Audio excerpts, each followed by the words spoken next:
할렐루야 중등부 친구 여러분, 코로나 확산세가 무섭습니다. 일단 걸리면 후유증이 만만치 않으니까 안 걸리는 게 최선이겠죠. 여러분 건강 조심하시고 우리 건강하게 다시 만날 수 있도록 개인 방역 철저하게 잘 할 수 있기를 바랍니다. 함께 사도신경으로 우리의 신앙을 고백하겠습니다. 전능하사 천지를 만드신 하나님 아버지를 내가 믿사오며 그 외아들 우리 주 예수 그리스도를 믿사오니 이는 성령으로 잉태하사 동정녀 마리아에게 나시고 본디오 빌라도에게 고난을 받으사 십자가에 못 박혀 죽으시고 장사한 지 사흘 만에 죽은 자 가운데서 다시 살아나시며 하늘에 오르사 전능하신 하나님 우편에 계시다가 저로서 산자와 죽은 자를 심판으로 오시리라. 성령을 믿사오며 거룩한 공예와 성도가 서로 교통하는 것과 죄를 사하여 주시는 것과 몸이 다시 사는 것과 영원히 사는 것을 믿사옵나이다. 아멘. 우리 이 아침 함께 나눌 말씀은 야고보서 1장 말씀입니다. 야고보서 1장 1절부터 4절 말씀 함께 보도록 하겠습니다. 야고보서 1장 1절부터 4절 말씀 제가 봉독해 드리겠습니다. 하나님과 주 예수 그리스도의 종 야고보는 흩어져 있는 12지파에게 문안하노라. 내 형제들아, 너희가 여러 가지 시험을 만나거든 온전히 기쁘게 여기라. 이는 너희 믿음의 시련이 인내를 만들어내는 줄 너희가 알미라. 인내를 온전히 이루라. 이는 너희로 온전하고 구비하여 조금도 부족함이 없게 하려 함이라. 아멘. 지난주에 우리가 함께 영적 성장에 대해서 말씀을 나눴는데요. 이번 주에도 연속으로 영적 성장에 대해서 말씀을 나누도록 하겠습니다. 지난주 말씀드렸던 것처럼 이런 키나 몸무게처럼 이런 외적 성장도 중요하지만 그거보다 훨씬 더 중요한 것이 바로 내적 성장이라고 말씀드렸었죠. 육체적으로 성장하면서 우리가 자연스럽게 내면도 함께 이렇게 성장하면 너무 이상적이겠지만 문제는 그게 그렇게 쉽지가 않다는 거겠죠. 공공장소에서 그런 분들 아마 보신 적이 있으신가 모르겠습니다. 먼저 가려다든지 아니면 먼저 앉으려고 주위 사람들을 밀친다든지 폭언하고 폭행한다든지 매너 없이 행동하시는 그런 어르신들을 볼 수도 있을 것 같습니다. 그런 분들을 보면 목사님 같은 경우에는 화가 난다기보다는 좀 측은한 마음이 많이 들더라고요. 그분들이 살아온 세월이 어땠길래 어떤 일들이 그분들 살아오시면서 있었기에 저렇게 행동하실까 안타까운 마음이 훨씬 더 크다는 것이죠. 근데 사실 그분들까지 가지 않더라도 우리 스스로를 보아도 우리 안에도 미성숙한 부분들이 참 많이 드러난다는 것들을 아마 저와 여러분은 인정할 수밖에 없을 줄로 압니다. 목사님도요. 나이가 들수록 더 성숙해지기를 바라지만 꽤 많은 경우 좀 미성숙하게 유치해지고 또 쪼잔하게 행동할 때도 있고 편협하게 생각할 때가 참 스스로 느끼기에도 많다고 느끼거든요. 목사님 바라기는 좀 나이가 들수록 인자하게 기품 있게 그렇게 늙고 싶은데 그게 마음대로 잘 안 된다는 것이죠. 근데요, 여러분, 이런 미성숙함은요, 언젠가는 문제를 일으킬 수밖에 없다는 것입니다. 그게 집에서든 아니면 직장에서든 학교에서든 심지어 교회에서도 미성숙의 이런 부분들이 결국은 불거져 나올 수밖에 없다는 것이죠. 그렇기 때문에 우리가 그냥 이렇게 살다 죽을래라고 우리가 방치할 수가 없다는 것입니다. 반드시 우리가 이 미성숙의 문제들을 마주해야 한다는 것이죠. 그래서 지난주 우리는 함께 사랑의 사도 요한을 통하여서 영적 성숙에 대해서 함께 말씀을 나누었었습니다. 천둥번개의 아들, 세 가지의 단점은 있었죠. 요한 같은 경우에 분노 조절 장애가 있었다고 말씀드렸고요. 교만의 문제가 있었다고 말씀드렸고 또 자기중심적인 문제가 있었다고 말씀드렸습니다. 그런데 그랬던 요한이 어떻게 180도 변화해서 사랑의 사도가 되었는지 우리가 함께 말씀을 나누었었죠. 우리가 그때 다루었던 큰 변화의 요인의 큰 두 가지 요인은 이것이었습니다. 첫 번째는요. 요한이 주님께 3년 동안 직접 받은 사랑 때문에 변화했다는 것이고요. 두 번째는 요한이 주위를 보니까 주위 사람들이 주님의 사랑을 경험함을 통하여서 변화하는 모습을 보고 거기에 자극받아서 변화되었다는 것을 우리가 나누었었습니다. 그래서요, 우리 역시도요, 주님의 사랑을 직접 경험하기 위하여서 우리가 어떻게 해야 한다고 말씀드렸습니까? 기도와 말씀과 예배를 통하여서 주님과 가까이 함을 통하여서 우리가 직접 주님의 그 사랑을 경험할 수 있고, 또한 교회된 우리가 서로가 변화되는 모습을 서로가 보게 되면서 서로 자극이 되어서 이렇게 우리가 변화받는다고 말씀드렸습니다. 오늘은 그래서 그런 요한에 이어서 오늘은 예수님의 동생이자 또한 예루살렘 교회의 지도자였던 야고보를 통하여서 지난주에 이어서 영적 성숙에 대해서 함께 알아보고자 합니다. 먼저 오늘 본문인 이 야고보서는요, 책 전체가 이 영적 미성숙 문제를 어떻게 이해하고 또 어떻게 해결해야 할지에 대해서 쓰여져 있는 책입니다.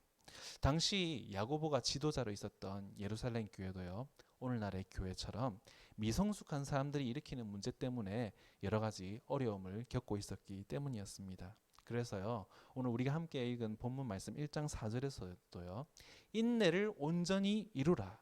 이는 너희로 온전하고 구비하여 부족함이 없게 하려 함이라 라고 말씀하고 있는 것입니다. 너희로 하여금 온전하여지고 성숙하게 만들기 위하여서 이 서신을 썼다고 분명하게 밝히고 있는 것이죠.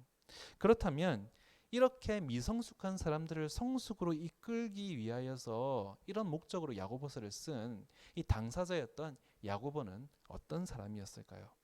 앞서 말씀드렸던 것처럼 야고보는요, 예수님의 친동생이었습니다. 예수님께는요, 4명의 남동생과 2명의 여동생이 있었는데 이 4명의 남동생은 야고보, 요셉, 시몬, 유다가 있었습니다.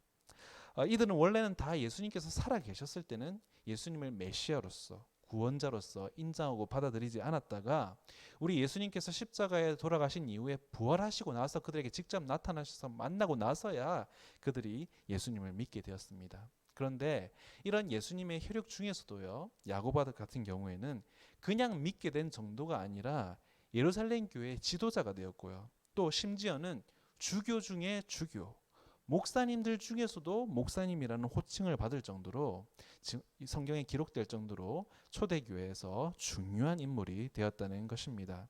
그래서 심지어는 우리가 예수님의 수제자로 알고 있는 베드로조차도 식사할 때 야고보가 보낸 사람들의 눈치를 볼 정도로 야고보는 큰 영향을 가지고 있는, 큰 존경을 받고 있었던 사람이었다는 것이죠. 그런 야고보가 오늘 본문에서는요, 스스로를 소개할 때 뭐라고 소개하고 있습니까? 본문 1장 1절에 하나님과 주 예수 그리스도의 종 야고보는 이라고 스스로를 소개하고 있음을 우리가 보게 됩니다. 앞서 말씀드린 것처럼 야고보는 스스로를 여러 가지 방식으로 소개할 수 있었어요. 예수님의 친동생, 혹은 주교 중에 주교, 혹은 예루살렘 교회의 지도자라고 스스로를 소개할 수 있었는데 예수님의 종이라고 스스로를 가장 우선적으로 소개하고 있다는 것입니다. 왜 그럴까요? 그 이유는 그에게 있어서는 그 어떤 다른 타이틀보다도 예수 그리스도의 종이라는 것이야말로 가장 큰 영광이었기 때문에 스스로를 이렇게 소개하고 있다는 것입니다. 여러분, 세상에서요, 가장 큰 타이틀, 가장 영광스러운 타이틀은요, 대통령 각하, 혹은 노벨상 수상자, 혹은 유엔 사무총장, 이런 타이틀이 아니라 여호와 하나님의 종이야말로 가장 영광스러운 타이틀이라는 것입니다. 성경에는 수많은 인물들이 등장함을 우리가 알고 있습니다. 그렇지만 그렇게 수많은 인물들이 등장하고 있음에도 불구하고 하나님의 종이라고 표현이 쓰여진 것은 9번밖에 없다는 것이죠. 그런데 그나마 그 9번에서도 5번은 모세를 칭할 때 쓰여지고요, 여호수아 같은 경우에는 평생을 애를 썼어도 그가 살아생전에는 계속해서 모세의 종이라고 불리다가 그가 죽어서야 간신히 하나님의 종이라는 소리를 들어봤다는 것입니다. 나머지 3번은 베드로와 바울과 야고보만 한 번씩 스스로를 칭할 때 쓰여진 것이죠. 참 이것만 봐도 우리가 믿는 이 기독교라는 종교는 참 특이한 종교죠. 기독교는 종이 되는 게 영광스러운 종교이니까요. 그래서 마태복음 23장 12절에 누구든지 자기를 높이는 자는 낮아지고 누구든지 자기를 낮추는 자는 높아지리라는 이 말씀은 그냥 말씀이 아니라 실제적인 교회가 돌아가는, 그리고 우리가 가야 될 본향인 천국이 돌아가는 메커니즘이라는 것이죠. 그리고요, 그렇게 낮고 낮은 종으로서 하나님을 섬기고 교회를 섬겼던 야고보는요, 돌에 맞아 죽는 투석형에 처해져서 순교하기까지 낮은 자로서 섬겼던 사람이었습니다. 이렇게 우리가 간략하게 이 야고보서를 쓴 저자를 살펴봤다면 이런 야고보에게 있어서 성숙해질 것을 당부받았던 이 편지의 독자들은 누구였는지도 한번 살펴보고자 합니다. 오늘 본문 1장 1절 후반부에 보니까 이 편지의 수취인들, 이 편지를 받는 자들은 흩어져 있는 12지파라고 소개하고 있습니다. 이 흩어져 있는 12지파는요, 우리로 치자면 해외 교포들을 칭하는 것이죠. 제중교포라든지 재미교포, 제일교포들처럼 말입니다. 그렇다면 여러분, 애초에 이 흩어져 있는 12지파들은 왜 흩어지게 되었을까요? 그 이유는 이렇습니다. 로마는요, 유대인들을 너무너무 미워했습니다. 너무너무 싫어했습니다. 그럴 수밖에 없었던 것이 유대인들 역시도 마찬가지로 로마인들을 너무너무 싫어했기 때문입니다. 그래서 쌍방이 서로를 극혐했던 것이죠. 끊임없이 서로를 탄압하고 반란을 일으키고 또 거기를 진압하고 끊임없이 서로 피를 보고 피를 흘렸던 그런 사이였던 것이죠. 절기마다 성전을 가야 했던 유대인들에게 있어서 가장 이상적인 거주 공간은 당연히 성전이 있었던 예루살렘 주위였을 것입니다. 그래서 유대인들은 당연히 예루살렘 주위에 계속 살고 싶었겠죠. 그런데요, 똑같은 이유로 로마는 유대인들이 예루살렘 주위에 사는 게 싫었었어요. 왜냐하면 절기 때마다 유대인들이 한 곳에 모이게 되니까 당연히 모이게 되면 말이 많아지고 말이 많아지면 문제가 일어나고 폭동이 일어날 수밖에 없는 것이죠. 그러니까 로마인들은요, 어떡합니까? 틈만 생기면, 핑계만 생기면 유대인들을 구실을 붙여서 강제로 이주시키고 유대 땅에서 추방시켰던 것이죠. 그래서 이 유대인들이 강제로 흩어져서 어디로 강제 이주됐냐면 당시 지중해에 있었던 대도시들, 로마라든지 알렉산드리아라든지 안디옥이라든지 다메섹, 고린도 이런 대도시들로 흩어졌다는 것입니다. 그럼 그렇게 강주 이주를 시켰으면 그런 정착한 곳에서 그냥 살게 해줘야 되는데 그렇게 억지로 끌고 갈 때는 언제고 이제 좀 유대인들이 좀 살만하니까 또 어떻게 합니까? 또 그 자리에서 또 쫓아내는 거죠. 왜 그랬을까요? 만만한 게 유대인들이었다는 것이죠. 여러분들 유대인들이 갑자기 외부로 강제 이주를 시켜버리면 그렇게 간 곳에서 어떻게 먹고 살아야 될까요? 당연히 농사를 짓기에는 가진 땅이 없으니까 농사를 지을 수는 없어요. 그러니까 그 사람들이 어떻게 내몰립니까? 어떻게든 살아남고 먹고 살아야 되니까 장사를 할 수밖에 없는 것이죠. 근데 장사도 참 쉽지가 않은 것이 현지에 있는 현지인들이 상인들로도 있겠지만 지중해에는요, 기본적으로 장사를 잘하는 이렇게 장사로 먹고 사는 민족들도 또 경쟁해야 됐던 민족들이 많았다는 것입니다. 대표적으로 그리스 민족이 있었고 아르메니아 민족이 있었고 또 페르시아 민족이 있었죠. 그러니까 이런 전통적인 상인 민족들과 또 상권을 다투게 되니까 당연히 분쟁이 일어날 수밖에 없습니다. 그러면 이런 분쟁이 일어나면 이런 분쟁을 중재해줘야 되는 역할을 해야 되는 것이 바로 당시 지중해를 다스리고 지배하고 있었던 로마인들인데 이 로마인들이 공정하게 중재하고 이렇게 이런 것들을 다 해결하려고 하는 것이 아니라 늘 어떤 식이었냐면 뭘 이걸 듣고 말고 할 게 어딨어. 당연히 유대인들 니네들이 문제겠지. 니네들이 잘못했겠지 하면서 유대인들 하여금 피해를 보상하게 하고 유대인들 하여금 빈손으로 쫓겨나게 만들었던 것이죠. 늘 이런 식이었어요. 그렇게 지중해 사회에서 늘 차별받고 억압받던 이런 유대인들, 그런데 그 유대인들 안에서도 예수님 믿는 유대인들은 또 그 안에서 차별받고 박해받았다는 것이죠. 왜냐하면 같은 유대인들 눈에서도 이단들이었기 때문에. 그래서 이 예수님 믿는 유대인들은 이방인들 또 같은 유대인들의 늘 눈치를 받으면서 숨고 도망다니기 바빴다는 것입니다. 그러다 보니까 어땠겠어요? 당연히 거주가 불안정할 수밖에 없었고 또 경제활동도 불안정할 수밖에 없었겠죠. 당연히 가난할 수밖에 없었다는 것입니다. 그래서 야고보가 말하는 이 흩어져 있는 12지파들은요. 이렇게 해외에서 예수님을 믿는 유대인들이라는 이유만으로 오해받고 외면받고 핍박받는 힘없고 가난한 사람들이었다는 것입니다. 그러면서 그들에게 이런 내용을 쓰는데 어떤 내용이냐면 교회 밖의 얘기가 아니라 그리스도의 사랑이 넘쳐나야 할 교회 안에서 일어나는 다양한 문제들을 이야기하고 있다는 것이죠. 교회 안에서 부자한테는 아부하고 가난한 이들에게는 함부로 대하는 문화라든지 한 입으로는 찬송하면서 다른 입으로는 저주하는 이런 이중적이고 위선적인 문화라든지 삶이 편안할 때는 교회를 잘 나오다가 고난이 닥치자마자 못 버티고 떠나가 버리는 이런 문화라는지 말입니다. 이렇게 우리 교회로서는 뼈아프고 또 예민한 문제들을 지적하고 있는 것이 바로 오늘 우리가 다루는 이 본문인 야고보서라는 것입니다. 그런데 여러분 아시다시피 이거 다 그 당시만의 문제가 아니라 오늘날 우리 또 똑같은 문제들을 가지고 있다는 것, 변한 게 별로 없다는 것, 우리 인정할 수밖에 없다는 것이죠. 그때의 교회나 오늘날의 교회들이나 물론 그 시대마다의 현상은 다양할 수 있겠지만 결국은 원인은 하나라는 것입니다. 무엇입니까? 영적으로 미성숙하기 때문에. 그리고 또 해결 방법도 또 하나라는 것이죠. 영적으로 성숙하면 해결되는 문제들이라는 것입니다. 이런 여러 가지 다양한 교회 안에서 일어나는 문화적인 문제들 말입니다. 그래서요, 저와 여러분은요, 영적으로 성숙해야 됩니다. 영적으로는 어른이 되어야 한다는 것입니다. 여러분 우리가 야고보서를 잘 보면요, 이 모든 영적 문제들이 아주 유아기적인 성격을 띠고 유아기적인 이런 행태들을 보이고 있다는 것입니다.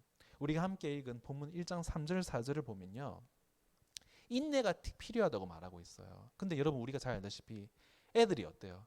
애들이 무슨 인내가 있어요? 애들은 참을성이 없죠. 끊임없이 애들은 보채고 징징대고 땡깡을 부립니다. 분명히 아빠 엄마가 나중에 해줄게 하는데도 꼭 지금 해야 된다는 것이죠. 이렇게 참을성이 없다는 애들의 그런 유아기적인 모습이 영적인 미성숙한 사람에게도 드러나고요. 또 야고보서 오늘 본문은 아니지만 야고보서 2장 14절을 보면 믿음이 있다고 하면서 입으로는 말하면서 행함이 없는 사람들, 이것도 유아기적인 행태라는 것이죠.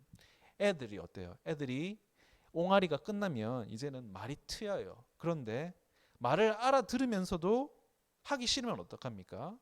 말을 못 알아듣는 것처럼, 아니면 말을 못 들은 척 그렇게 행동하면서 말을 안 듣는다는 거죠. 네. 또 어떻습니까? 3장 1절에는 또 입이 싸다는 거죠. 예. 비밀 유지가 뭔지 모르는 애들처럼 영적으로 미성숙한 사람은 입을 함부로 놀린다는 것이죠. 여러분 애들이 어때요? 애들이 엄마 아빠 난처하게 만들 때 그런 때가 있잖아요. 우리 엄마가 그러던데요, 우리 아빠가 그러던데요. 예, 그러면서 부모님을 난처하게 만드는 것처럼 말입니다. 예, 어떤 말을 해야 되고 어떤 말을 해서는 안 될지에 대한 이런 구별이 안 된다는 것이죠. 영적으로 미성숙하면요. 5장 1절에서 5절까지 보면요, 또 어떻습니까? 소유욕이 엄청나다는 것이죠. 미성숙한 사람은 욕심이 어마어마하다는 것입니다. 애들이 딱 그렇잖아요. 애들이 어때요? 장난감 가지고 싸울 때 보면 딱 정확하죠. 특히 동생 있는 친구들 아마 많이 공감할 것 같습니다. 어떻습니까? 그 장난감 분명히 봤을 때 실증이 났어요. 그런데 다른 애가 그 장난감에 관심을 보인다? 그러면요 어떡합니까? 실증 났던 그 장난감을 또 다시 집어든다는 것이죠. 대상이 바뀔 뿐이지 영적으로 미성숙하면 어른이나 애나 똑같다는 것입니다. 그래서 우리가 읽은 이 야고보서에는요, 온전이라는 단어가 8번이나 등장하고 있다는 것입니다. 여러분 이 온전이라는 단어는요, 원어로는 텔레이오스라고 하는데 그 뜻은요, 완전히 자라다, 성숙하다라는 뜻입니다. 결국은요, 온전해진다는 것은 성숙해진다는 것이죠. 결국은요, 우리 모두가 영적 아이가 아니라 영적 어른이 되어야 한다는 것입니다. 그렇다면요, 여러분 이렇게 온전한 사람이 되기 위하여서, 영적으로 성숙한 사람이 되기 위하여서 우리가 무엇을 해야 할까요? 첫째로는 야고보서 1장 18절 말씀입니다. 진리의 말씀으로 우리를 낳으셨느니라. 여러분 진리의 말씀으로 우리를 낳으셨다고 말씀하셨습니다. 그 말은요, 우리가 다른 무엇도 아니라 말씀 안에서 새롭게 태어나야 한다는 것이죠. 여러분 태초에 하나님께서 인간을 창조하실 때 어떻게 창조하셨어요? 태초에 흙으로 사람을 빚으시고 생기를 코에 집어 불어 넣으셔서 사람을 만드셨다는 것이죠. 그런데 이런 모든 과정도 결국은 하나님께서 말씀으로 하셨다는 것입니다. 그러니까요, 말씀으로 우리를 지으신 것처럼 우리 역시도 오늘날도 매일매일 우리는 말씀으로 빚어져야 하고 말씀의 기운이 생기처럼 우리 안에 매일매일 들어와야 한다는 것입니다. 그러려면 어떻게 해야겠습니까? 매일매일 우리가 말씀을 보아야겠죠. 그래야 우리가 코로 숨 쉬듯이 우리가 매일 영적으로 숨을 쉴 수 있기 때문이죠. 더 나아가서는요, 1장 25절 말씀처럼 율법을 들여다보고 있는 자가 되어야 한다는 것입니다. 거울을 보듯이 우리가 우리의 외모를 체크하기 위해서 거울만 보는 것이 아니라 우리의 영혼을 매일매일 매 순간순간마다 이 말씀의 거울로 비추어서 체크해야 한다는 것이죠. 그래서 다시 한번 말씀드리지만 우리가 영적으로 성숙해지기 위하여서 우리가 온전한 사람이 되기 위해서 첫 번째로 무엇을 해야 된다고 말씀드렸죠? 말씀 안에서 매일 새롭게 태어나야 된다. 말씀으로 우리 스스로를 늘 체크해야 된다 말씀드렸습니다. 두 번째는요. 그렇게 우리가 듣고 그렇게 우리가 본 그 말씀, 그렇게 우리가 읽은 말씀을 1장 25절 말씀처럼 듣고 잊어버리는 자가 아니요 듣고 실천하는 자가 되어야 한다고 우리에게 말씀하고 있다는 것입니다. 야고보 때도 그렇고 오늘날 우리가 사는 지금도 그렇고요. 교회 안에 많은 분들이요. 말씀을 듣는 데까지는 나아가는데 듣고 잊어버린다는 게 문제죠. 실천까지 나아가지 못한다는 게 문제라는 것입니다. 들은 말씀이 읽은 말씀이 실제 삶에 아무런 영향이 가지 않는다는 것이죠. 그런 사람들이 대표적으로는요. 예수님 당시의 바리새인들이고요. 오늘날 그 바리새인들의 후예라고 스스로를 자칭하는 하레디라고 불리는 유대교 근본주의자들입니다. 바리새인들도 그렇고 오늘날 이 하레디라는 사람들도 그렇고요. 이 사람들 어떤 사람들입니까? 하루 14시간, 16시간, 18시간 끊임없이 성경만 읽고요. 외우는 사람들입니다. 이 사람들은 일도 하지 않아요. 그럼 이 사람들은 어떻게 일하고 먹고 살까요? 놀랍게도요. 이 사람들이 일하지 않고 그 대신에 여인들을, 딸들이나 아내들을 일을 시킨다고 합니다. 그런데요. 또 그런 여자들을 부려먹으면서 정작 이 여인들로 하여금 차는 못하게 해요. 그러니까 운전도 못하게 하니까 어떻게 합니까? 일은 해야 되고 근데 차는 못하니까 걸어서 일하러 가야 된다는 것이죠. 멀리 일하러 갈 수가 없다는 것입니다. 정말 말도 안 되는 일이죠. 자기들이 죄짓기 싫어서 모든 불평과 희생을 타인에게 떠넘기면서 정작 자기들은 스스로에게 적용 안 해도 되는 그렇지만 타인에게는 엄격한 잣대를 들이댄다는 것입니다. 여러분 얼마나 이것이 이율배반적이고 표리부동한 행동들입니까? 이 사람들이 읽고 외우는 말씀이 아깝다는 것이죠. 적게 읽어도 그게 한 절이라도 그게 한 단어라도 행함이 있어야 한다는 것입니다. 여러분 그래서요 1장 25절에서는 들음만 가지고서는 복을 받을 수 없다. 듣고 행함까지 있어야 복을 받을 수 있다라고 말씀하고 있는 것입니다. 여러분 그렇기 때문에 우리는 한 절이라도 한 단어라도 들을 말씀을 행함까지 나아갈 수 있기를 바랍니다. 그래야만 우리가 복 받을 수 있기 때문입니다. 그래야만 우리가 복 있는 사람이 될 수 있기 때문입니다. 아무쪼록 말씀을 행함으로써 우리 하나님께서 주시기 원하시는 이 땅의 축복과 하늘의 축복을 모두 누릴 수 있는 우리 귀한 중등부 친구들 될 수 있기를 간절히 소원합니다. 그래서 첫 번째 제가 뭐라고 말씀드렸죠? 성숙한 사람이 되기 위해서 온전한 사람이 되기 위해서 먼저 뭐라고 말씀드렸죠? 진리의 말씀에서 말씀으로 늘 매일매일 새롭게 태어나야 된다고 말씀드렸고 또 두 번째로는 말씀을 들음에서 그치는 것이 아니라 행함까지 나아가야 된다고 말씀드렸습니다. 마지막 세 번째는요. 우리가 잘 참는 사람이 되어야 된다는 것이죠. 인내하는 사람이 되어야 된다는 것입니다. 오늘 본문 1장 3절에 보니까요. 믿음으로 듣고 행함에는 반드시 시련이 따른다라고 말씀하고 있습니다. 여러분 시련은요. 선택의 문제가 아니라 반드시 일어날 수밖에 없는 일이라고 말씀하고 있는 것입니다. 그럼에도 우리가 시련을 참아야 되는 이유는요. 앞서 두 번째 제가 말씀드렸죠. 들음에서 행함까지 가야 하는 이유는 복을 받기 위해서라고 말씀드렸는데 세 번째 역시도 마찬가지입니다. 1장 12절에 시험을 참아야 복이 있다라고 말씀하시기 때문입니다. 우리에게 복 주시기 원하시는 우리 하나님께서 우리에게 복을 주실 수 있게 하기 위해서 우리가 해야 되는 것이 바로 인내하고 참아야 한다는 것이죠. 결국은요. 우리가 온전한 사람이 되기 위해서는 결국 이유는 하나라는 것입니다. 복을 받기 위해서 우리가 성숙하고 온전하게 되어져야 한다는 것입니다. 복 주시기 원하시는 분께서 우리에게 복을 주실 수 있도록 우리가 복 받을 준비를 해야 한다는 것입니다. 그 복 받을 준비를 하는 것이 바로 인내하고 참는 것이라는 것입니다. 여러분 우리 중 그 누구도요. 벌 받고 심판받는 것으로 끝나길 바라는 사람은 없을 것입니다. 우리 모두 다요. 결국은 복 받기 위하여서 이런 영적인 성장통을 겪으면서 시련을 이기면서 인내한다는 것입니다. 그렇기 때문에 여러분 이 필연적으로 우리가 받을 수밖에 없는 이 시련 가운데 여러분 낙심하지 마시고 이것이 우리가 복 받기 위해서 한 걸음 한 걸음 더 가까이 나아가는 과정이라는 사실을 늘 기억하시면서 소망을 품고 이 과정들을 믿음으로 잘 승리할 수 있기를 바랍니다. 말씀을 마무리하겠습니다. 지난주 영적으로 성장하기 위하여서 예수 그리스도의 사랑이 필요하다고 말씀드렸던 것처럼 오늘 말씀은요, 그렇게 성장하기 위하여서 좀 더 구체적으로 우리가 말씀을 들음과 또 그 말씀을 들으면서 그치는 것이 아니라 들은 말씀을 행함으로, 또 그렇게 듣고 행함으로 인하여서 필연적으로 우리에게 닥칠 수밖에 없는 그 시련을 인내함으로 우리가 성장할 수 있다고 오늘 말씀드렸습니다. 아무쪼록 모두가 정말 겪고 있는 이 힘들고 이 어려운 이 시기 가운데 여러분 외출하기도 어렵고 또 답답하고 집에만 있어야 하는 이 시기를 오히려 우리가 전화위복으로 삼아서 더 말씀과 기도와 예배를 통해서 더 우리 예수님과 가까워지는 시간, 더 예수님 말씀을 더 가까이 묵상하는 시간, 그리고요 또 이 어려운 시기를 잘 참고 인내함을 통하여서 우리가 영적으로 더욱더 성숙해지는 그런 계기와 기회가 되는 시간이 되기를 간절히 소원하고 축원합니다. 우리 이 시간 함께 기도하겠습니다.